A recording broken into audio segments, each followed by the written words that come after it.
Entonces el tema del que vamos a hablar hoy está de alguna manera relacionado porque la noche en que el Señor fue entregado, en que fue tomado preso, cautivo para empezar su juicio y su crucifixión, hubo un asunto interesante que ocurrió entre los discípulos. 2 de sus discípulos traicionaron en aquella noche al Señor Jesucristo, ¿no? 2 de ellos le traicionaron de una manera bastante lamentable. El uno de ellos fue tentado por su codicia y eso produjo que él termine traicionando al Señor.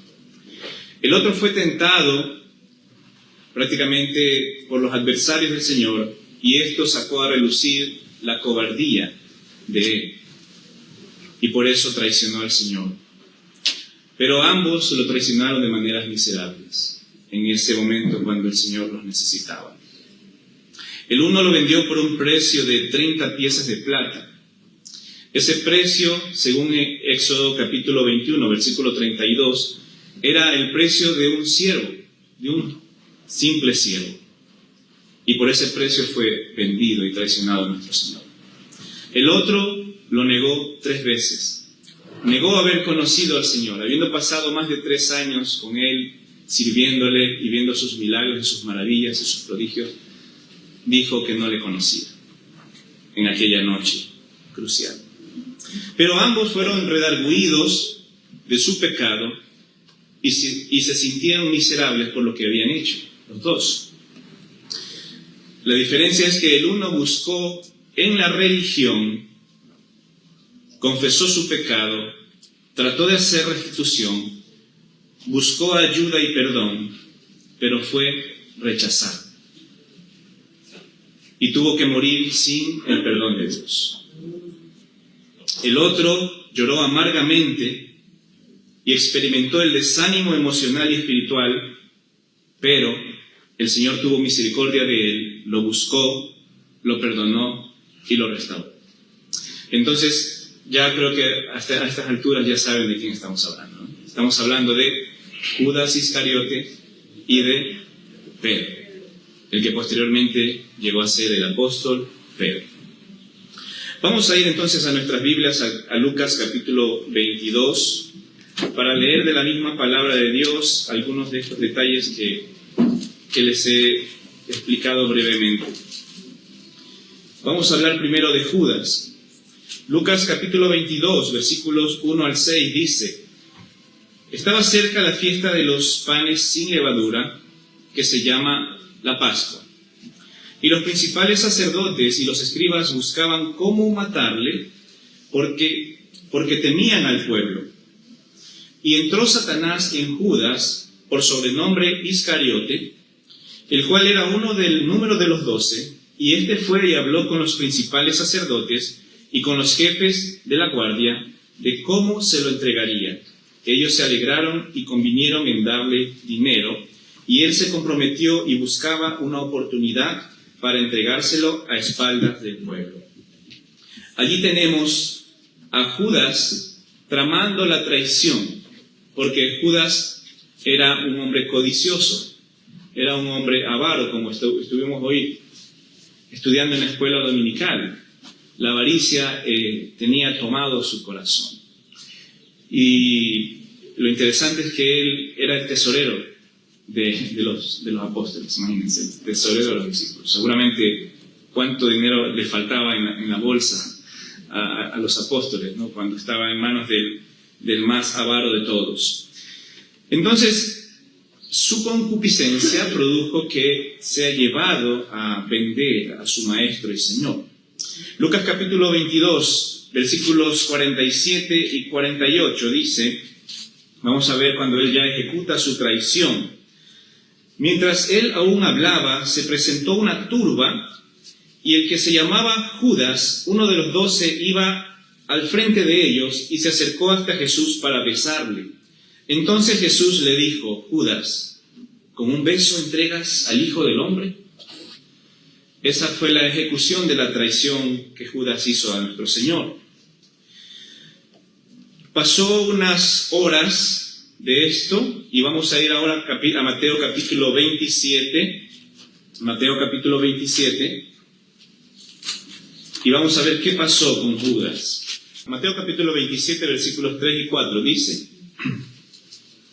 Entonces Judas, el que le había entregado, viendo que era condenado, devolvió arrepentido las 30 piezas de plata a los principales sacerdotes y a los ancianos, diciendo: Yo he pecado entregando sangre inocente. Mas ellos dijeron: ¿qué nos importa a nosotros?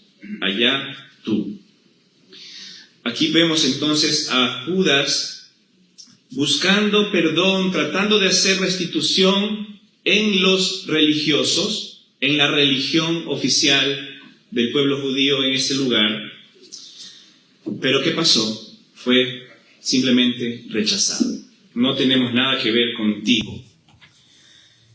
Y luego el versículo 5 nos cuenta el triste final de este hombre. Y dice el versículo 5 de Mateo 27: Y arrojando las piezas de plata en el templo salió y fue y se ahorcó.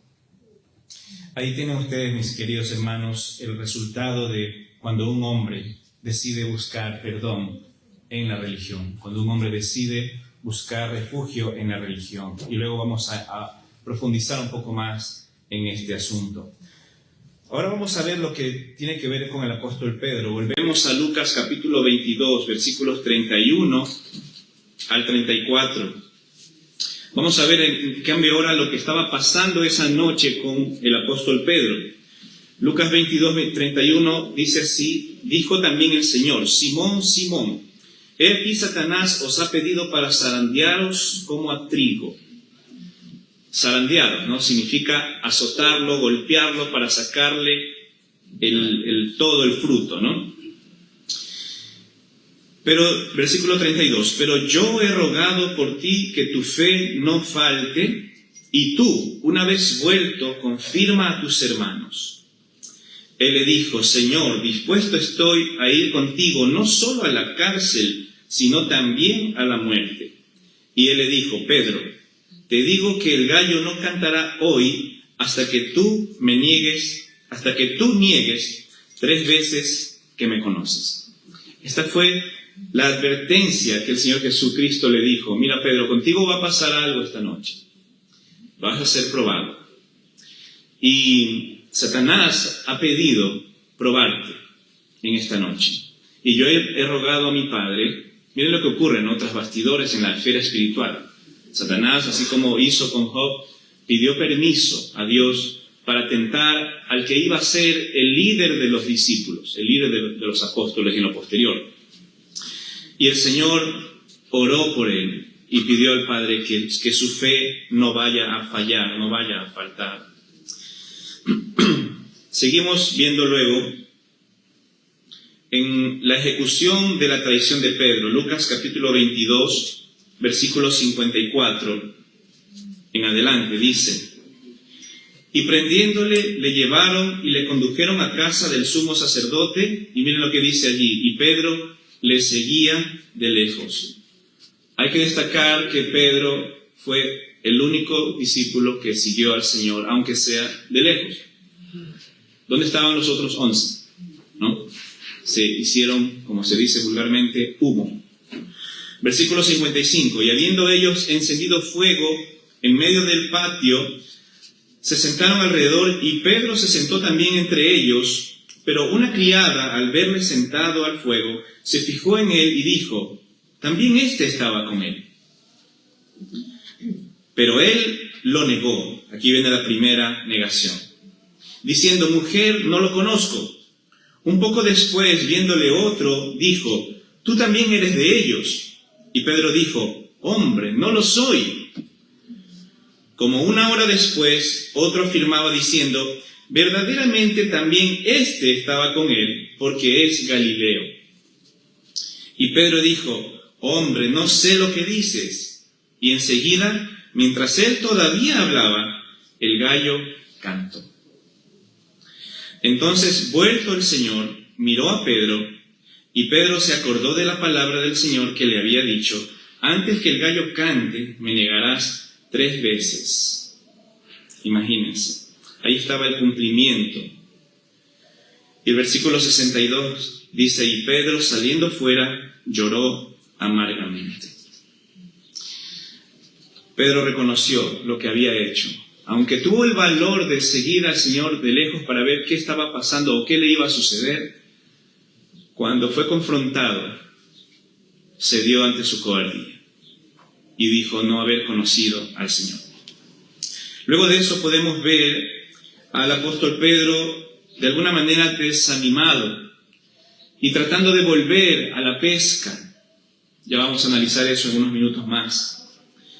Y es allí cuando él estaba desanimado, volviendo a sus antiguos negocios y arrastrando a otros discípulos a lo mismo, siendo un mal ejemplo para ellos.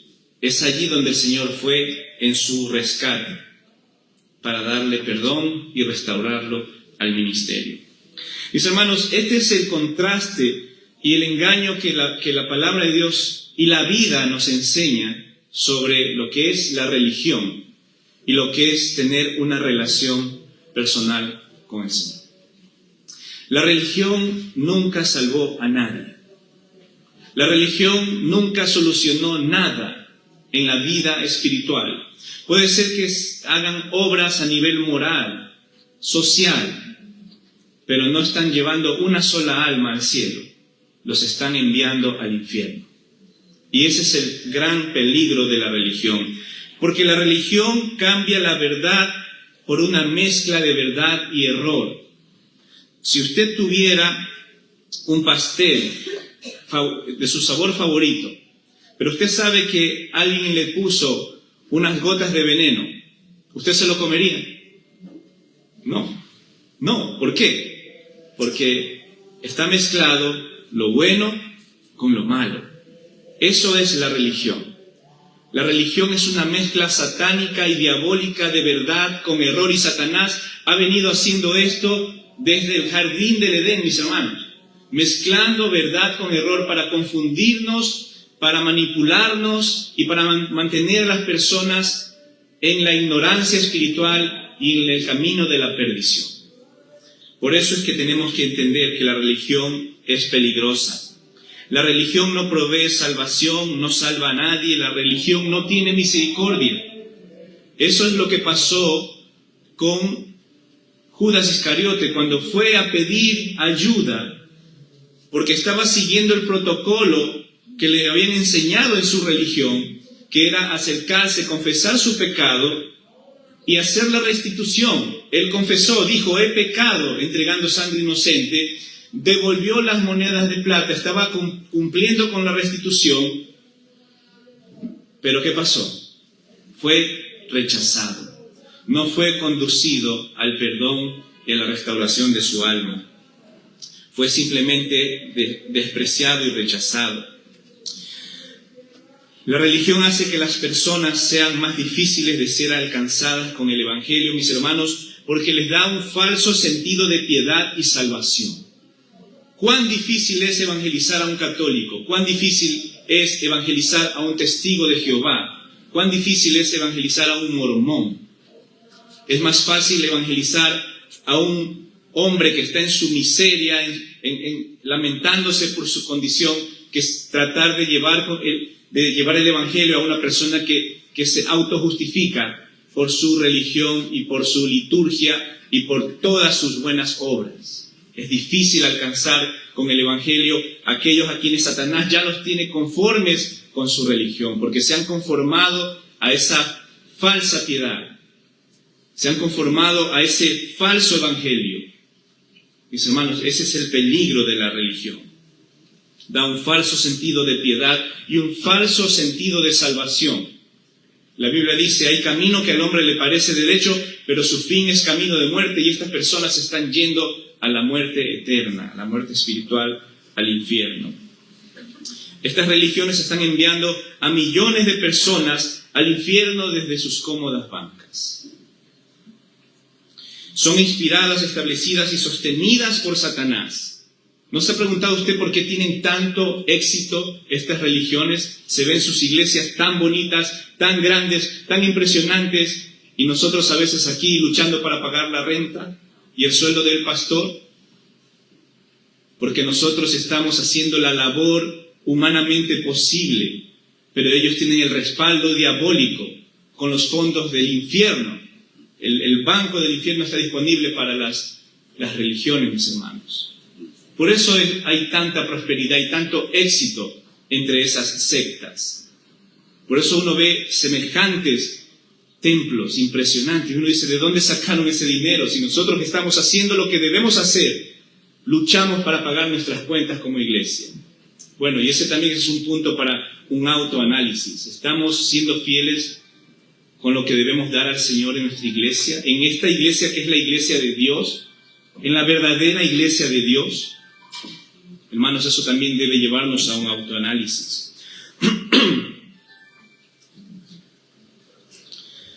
Este ha sido el negocio de Satanás desde el inicio. E incluso entre los cristianos, Satanás se ha infiltrado con las mismas ideas con las cuales tentó a Adán, a Eva y a nuestro Señor Jesucristo.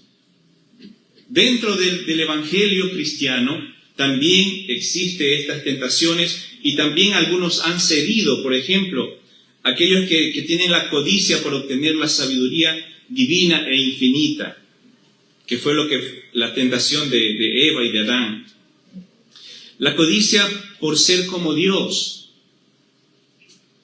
La codicia por las riquezas, cuando Satanás tentó al Señor Jesucristo diciéndole, todo esto te daré.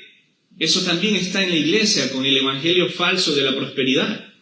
Satanás está tentando a las iglesias desde adentro con estos falsos evangelios. ¿Han visto ustedes tanto charlatán hablando de que el cristiano tiene que ser próspero, millonario y un hijo del rey, etcétera, etcétera?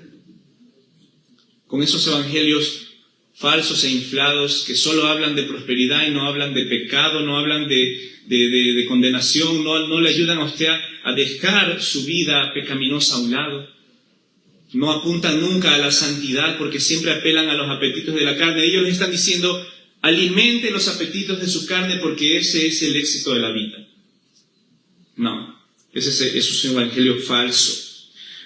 Existe también una fe temeraria y presuntuosa, así como cuando Satanás le dijo al Señor, échate de aquí, porque la palabra dice que Dios enviará a sus ángeles para que tu pie no tropiece en piedra. Así tenemos hoy cristianos evangélicos con una fe presuntuosa, temeraria, decretando por aquí, decretando por allá, confesando, arrojando a los demonios a los desiertos y lugares remotos. Una fe atrevida, una fe temeraria, cuando el Señor Jesucristo dijo, no tentarás al Señor tu Dios. Esos son falsos evangelios que Satanás ha logrado introducir incluso dentro de la iglesia real, la iglesia verdadera. Entonces, mis hermanos, a veces la diferencia entre Judas y nosotros es que Dios tuvo la gracia y la misericordia de que alguien nos hable del verdadero evangelio. Y uno dice, ¿cómo te puedes perder estando tan cerca del Señor? ¿Cómo puedes perderte estando tan cerca de la salvación? El problema es la religión, mis hermanos. Judas pensó que iba a resolver su problema con la religión y dejó a un lado al Salvador. ¿Cuántos judíos siguen en esta misma situación? Siguiendo la ley de Moisés y rechazando a su Salvador. Es lamentable, pero siguen en ese patrón. Buscando en Moisés, en los mandamientos y en la ley, lo que Jesucristo les quería dar cuando estuvo aquí en la tierra. Entonces, mis hermanos, nosotros entendemos una religión. Su mayor error fue no entender que Jesucristo era quien en realidad podía salvarle. Él intentó confesar su pecado ante los hombres, tal como la Iglesia Católica lo enseña, ¿no? Pero ¿qué nos enseña la Biblia? Les voy a leer lo que dice la Biblia en el Salmo 51. David escribió este hermoso salmo de confesión. Dice así: ten piedad de mí, oh Dios, conforme a tu misericordia, conforme a la multitud de tus piedades, borra mis rebeliones. Lávame más y más de mi maldad y límpiame de mi pecado, porque yo reconozco mis rebeliones y mi pecado está siempre delante de mí. Contra ti solo he pecado y he hecho lo malo delante de tus ojos, para que seas reconocido justo en tu palabra y tenido por puro en tu juicio. Y luego el versículo 7 dice, purifícame con hisopo y seré limpio. Lávame y seré más blanco que la nieve. Hazme oír gozo y alegría y se recrearán los huesos que has abatido. Esconde tu rostro de mis pecados y borra todas mis maldades. Crea en mí, oh Dios, un corazón limpio y renueva un espíritu recto delante de mí. No me eches de delante de ti y no quites de mí tu Santo Espíritu. Vuélveme el gozo de tu salvación y espíritu noble me sustente. Entonces enseñaré a los transgresores tus caminos y los pecadores se convertirán a ti. Qué maravilloso salmo de confesión. Por eso la Biblia dice que este hombre, David, era un hombre conforme al corazón de Dios. Porque aunque él sabía lo de la ley, él entendía claramente que nuestra confesión tiene que ser delante del Señor. Porque el hombre no nos puede redimir. Y por eso aquí dice David, contra ti solo he pecado. Si Judas hubiera recitado este salmo y hubiera estado orando en su corazón este salmo, él hubiera experimentado el perdón de Dios. Pero lamentablemente acudió a las personas equivocadas, a la religión. Por otro lado, mis hermanos, Pedro conoció a su Salvador, pero él le falló voluntariamente también. Él fue tentado por Satanás en el área que podía fallar y falló. El Señor sabía esto de antemano y pidió al Padre que su fe no le falte, tal como leímos hace un momento. Pero aún así falló. Humanamente falló. Pedro estaba solo en ese momento, mis hermanos. Le había fallado al Señor y también a la religión. Ya no podía ir con los sacerdotes a pedir perdón, porque incluso había cortado la oreja a uno de aquellos que vino a tomar preso al Señor. Entonces no estaba ni con un grupo ni con el Salvador. ¿Qué tenía que hacer Pedro? Prácticamente estaba solo. Se había metido en un gran problema. Esto causó que Pedro se desanime y desanime a otros discípulos también. Vayan conmigo a Juan, capítulo 21.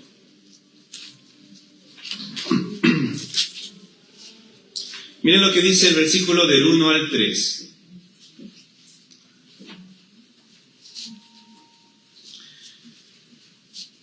Después de eso Jesús se manifestó otra vez a sus discípulos junto al mar de Tiberias y se manifestó de esta manera.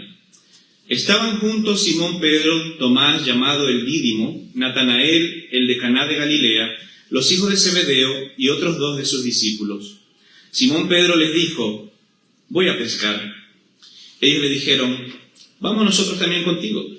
Fueron y entraron en una barca y aquella noche no pescaron nada.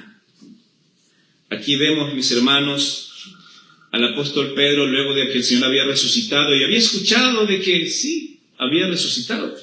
Pero Pedro seguía en este patrón de desánimo y cuando el Señor le había dicho, Pedro, tú vas a ser pescador de hombres, ¿qué estaba haciendo Pedro? Pescando peces. Y no solamente él, sino que estaba desanimando a otros. Aquí dice que los otros dijeron, vamos nosotros también contigo. ¿Y cuál fue el resultado? El Señor les hizo fracasar de una manera miserable en lo que mejor sabían hacer, que era pescar. Ellos eran pescadores profesionales, pero el Señor le negó los peces para que entiendan que separado de mí, nada podéis hacer. ¿Cuántas veces a usted y a mí nos ha pasado que intentando salirnos con la nuestra, nos damos cuenta que fracasamos incluso en lo que creemos que somos expertos? ¿No le ha pasado a usted? Sí, a mí sí me ha pasado, mis hermanos. Y el Señor me ha mostrado de esa manera que sin Él no soy nada, no soy nadie.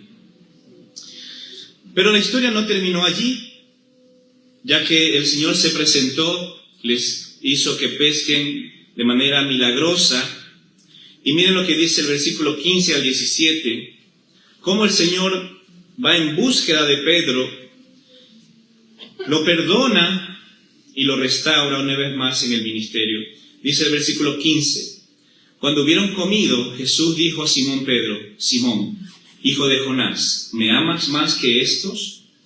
Le respondió: sí, Señor, tú sabes que te amo. Él le dijo: apacienta mis corderos. Volvió a decirle la segunda vez: Simón, hijo de Jonás, ¿me amas? Pedro le respondió: sí, Señor, tú sabes que te amo. Le dijo: pastorea mis ovejas. Le dijo la tercera vez: Simón, hijo de Jonás, ¿me amas? Pedro se entristeció de que le dijese la tercera vez: ¿me amas? Y le respondió: Señor, tú lo sabes todo, tú sabes que te amo. Jesús le dijo: apacienta mis ovejas. El Señor estaba confirmando el corazón de Pedro la misma cantidad de veces que él lo negó. ¿Se dan cuenta? Pedro, ¿me amas? Estaba tratando de reponer cada uno de sus fracasos. Le hizo confesar su amor las mismas veces que primero había confesado que no lo conocía. Y luego le da el ministerio de pastor. Pedro, el apóstol y pastor. Así es como él luego se describe cuando escribe sus cartas. Mis hermanos, qué hermoso momento, qué misericordia de nuestro Señor, que fue detrás de este discípulo, que le causó dolores de cabeza durante su ministerio al Señor. No era un discípulo fácil. A veces, me imagino a los pastores tienen siempre elementos y discípulos en las iglesias que no son hermanos fáciles de tratar. ¿Amén, pastor? Sí. Pedro era uno de esos. No fue un apóstol fácil. No fue un discípulo fácil para el Señor. Pero el Señor lo amaba. Y el Señor sabía que este hombre era importante en sus planes. Y no iba a dejar que Satanás lo arrebate de sus manos, como lo hizo con Judas. Y se acercó, lo hizo fracasar en su pesca para mostrarle que separado de mí nada podéis hacer. Y ahí le dice Pedro: tienes que ser pastor. Tienes que ser pastor. Deja ya de pescar peces. Tú ahora eres un pescador de hombres y tienes que servirme como pastor. Mis hermanos,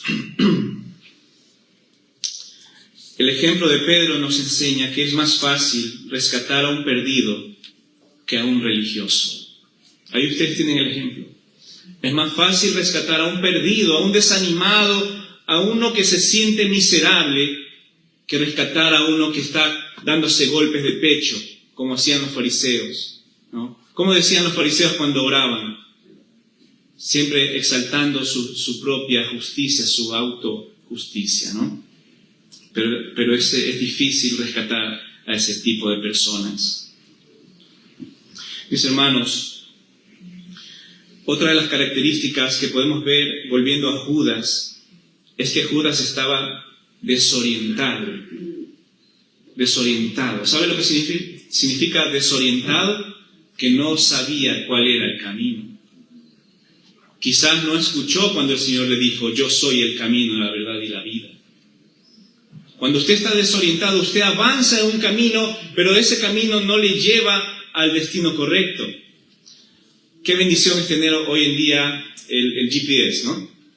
Que lo reorienta. Aunque usted se esquiva o toma un atajo que no es, ¿qué le dice el GPS? Le reubica, ¿no? Lo redirige. Bueno, Judas no tuvo un GPS espiritual. Él estaba desorientado y fue y avanzó por donde no era, porque la iglesia nos salva, la religión nos salva, solo Cristo salva, mis hermanos. Solo Cristo salva. ¿Cuántos católicos salen del confesionario tal como entraron? Sus vidas y su destino sigue siendo el infierno, porque entraron, confesaron sus pecados, pero salieron igualitos de lo que entraron. Los sacerdotes no los guían a los pies de Cristo, no les enseñan el camino de salvación que es Cristo, y no les guían a lavar sus pecados en la sangre de Cristo, mis hermanos. Ese es el gran problema de la religión. No están haciendo que nadie se salve. Su culpa es adormecida por una absolución engañosa y mentirosa de pecados. Miren lo que dicen los sacerdotes cuando las personas van al confesionario. Esta es la frase que ellos le dicen: Dios, Padre misericordioso, que reconcilió consigo al mundo por la muerte y la resurrección de su Hijo y derramó el Espíritu Santo para la remisión de los pecados, te conceda por el ministerio de la Iglesia el perdón y la paz. Y yo te absuelvo de tus pecados en el nombre del Padre y del Hijo y del Espíritu Santo. Eso es lo que dicen los sacerdotes cuando las personas están en el confesionario. Aquí quizás hay ex católicos y me pueden confirmar si es así o no es así. Así es. Ellos dicen, por el ministerio de la Iglesia, recibe el perdón y la paz, yo te absuelvo de tus pecados. ¿Cómo es posible eso? Qué tremenda presunción.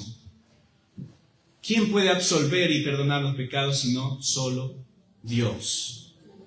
Es una terrible mezcla de verdad y error, mis hermanos. Es un gran negocio porque hacen que las personas puedan ser absueltos de todos sus pecados y a la vez les dan una especie de licencia para volver a pecar. Porque es un borrón y cuenta nueva, ¿no? Peco durante la semana, voy, me confieso, doy mi limosna, me absuelven y sigue el mismo ciclo. Pero ¿qué es lo que dice la palabra de Dios? 1 Corintios capítulo 6, versículos 9 al 11 dice: ¿no sabéis que los injustos no heredarán el reino de Dios? No erréis, ni los fornicarios, ni los idólatras, ni los adúlteros, ni los afeminados, ni los que se echan con varones, es decir, los homosexuales, ni los ladrones, ni los avaros, ni los borrachos, ni los maldicientes, ni los estafadores heredarán el reino de Dios. Usted está llamado a abandonar esos pecados de manera permanente y para siempre. Usted no tiene permiso ni yo para pecar, porque el Señor nos va a castigar. Si usted es un hijo de Dios, usted ya no tiene permiso para pecar, como las religiones sí le daban permiso para pecar.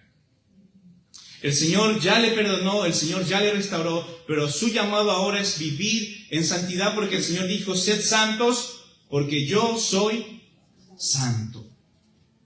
El versículo 11 dice: y esto erais algunos, mas ya habéis sido lavados, ya habéis sido santificados, ya habéis sido justificados en el nombre del Señor Jesús y por el Espíritu de nuestro Dios.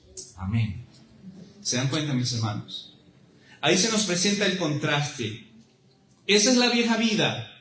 Los que siguen viviendo así no heredarán el reino de Dios. Pero ustedes ya no son de ese grupo, ustedes ya han sido lavados, ya han sido santificados, ya han sido justificados en el nombre de nuestro Señor Jesucristo. Vivan a la altura de su llamado, de su lavamiento, de su justificación. Basta ya de eso que han montado, eso del confesionario, de la absolución. No, eso no es de Dios. Eso es un engaño de Satanás, que mantiene a las personas en ese ciclo vicioso de pecado y absolución que nunca termina. Y termina simplemente enviando a estas personas al infierno, mis hermanos. No necesitamos indulgencias, ni confesionarios, ni falsas absoluciones. Solo necesitamos ser redimidos por la sangre de nuestro Señor Jesucristo, postrarnos delante de Él cada vez que pecamos para recibir su perdón, su ánimo y su fortaleza. Amén. Esa es la vida del verdadero cristiano. Yo no puedo decir que no vamos a pecar nunca más, pero sí les puedo decir que abogado tenemos para con el Padre, a Jesucristo. Cada vez que pecamos podemos ir delante de Él, no delante de los hombres. Los hombres no salvan, los hombres no perdonan, los hombres no absuelven. Los hombres son hombres y ellos también necesitan el perdón de Dios, no de otro hombre.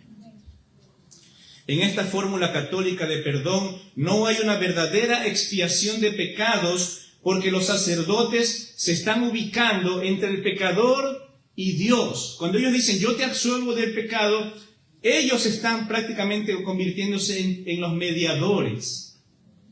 ¿Y qué dice la Biblia en Timoteo, 1 Timoteo 2:5? Porque hay un solo Dios y un solo mediador entre Dios y los hombres, Jesucristo, hombre. No hay mediadores no es María, no son los apóstoles, no son los sacerdotes ni el Papa.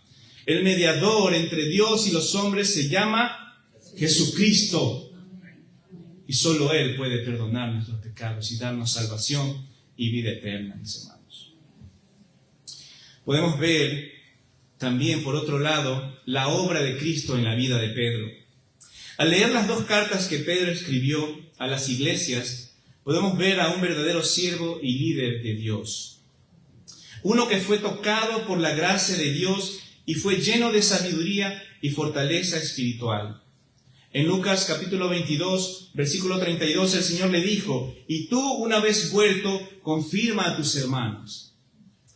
El Señor confiaba: sí, Pedro, yo sé que vas a fallar y sé que vas a tropezar, pero cuando regreses de allí, cuando regreses de haber caído, ¿qué tienes que hacer? Confirma a tus hermanos. Hermanos, Pedro lo hizo. Pedro cumplió el deseo del corazón del Señor. Vamos a leer primera carta de Pedro, capítulo 5, versículo 6 en adelante.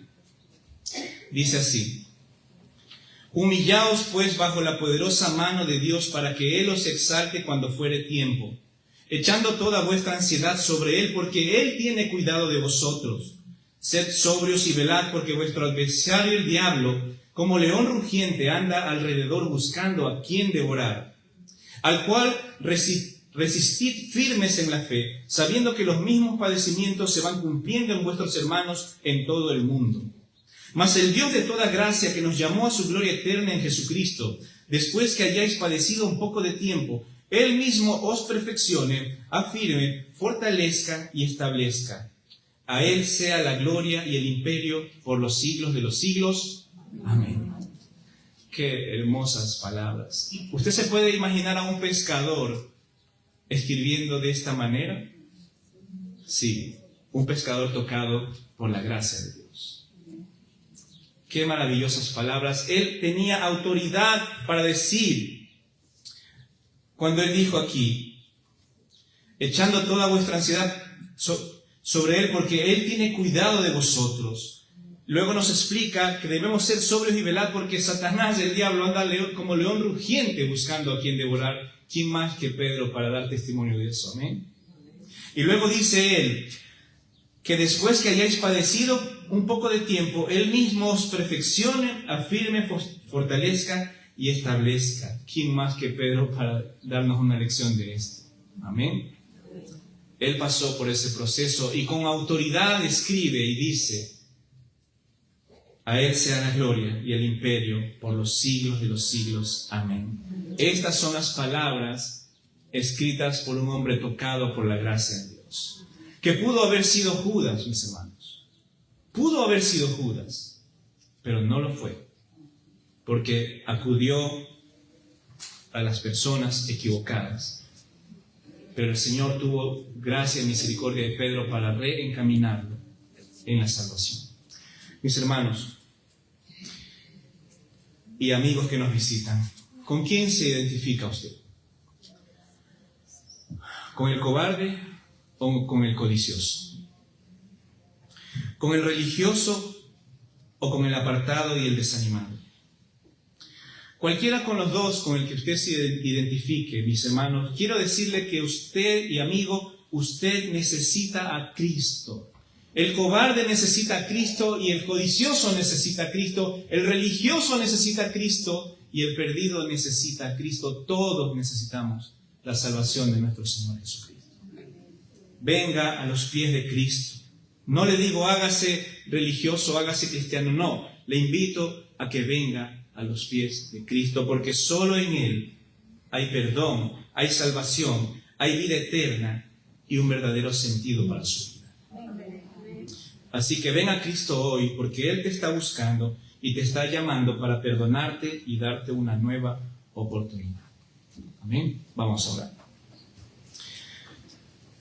Padre Santo, te damos gracias por tu hermosa y maravillosa palabra, Señor. Gracias por lo que has hecho por nosotros. Gracias porque enviaste a tu Hijo Jesucristo a morir por nosotros en la cruz, para darnos perdón y salvación, Señor. Señor, yo te pido que si en este lugar, el día de hoy, hay personas que se han sentido identificados con Pedro o con Judas por su religión o su cobardía, su desánimo, Señor, que tú toques sus corazones para que ellos reciban a Cristo como su Salvador personal, Señor. Que ellos entiendan que el día de salvación es hoy y que tú quieres hacer un cambio en sus vidas hoy, Señor. Abre sus mentes y sus corazones para que puedan venir a los pies de Cristo, Señor. Y si hay alguna persona aquí que nos visita y quiere hacer esta oración de fe, yo voy a hacer una oración modelo que usted puede repetir en su corazón, mientras que los hermanos en la iglesia mantienen sus cabezas inclinadas orando también. Yo voy a hacer una oración para que usted pueda repetir después de mí, si usted quiere entregar su corazón a Jesucristo. Dios que estás en el cielo, vengo ante ti a pedir perdón por mis pecados. Sálvame, Señor. Perdóname, porque te he fallado en la religión, te he fallado alejándome de ti o simplemente rechazando a Jesucristo. Perdona mis pecados y hazme un hijo tuyo por la fe en tu Hijo Jesús. Acepto y reconozco y recibo a Jesucristo como mi Salvador personal y mi Señor. Oro en el nombre de tu amado Hijo Jesús. Amén. Con esta oración de fe, yo quiero decirle que usted está por el camino de Pedro, el camino a la restauración y el camino a una nueva vida en nuestro Señor Jesucristo. Mis hermanos, que el Señor les bendiga. Gracias.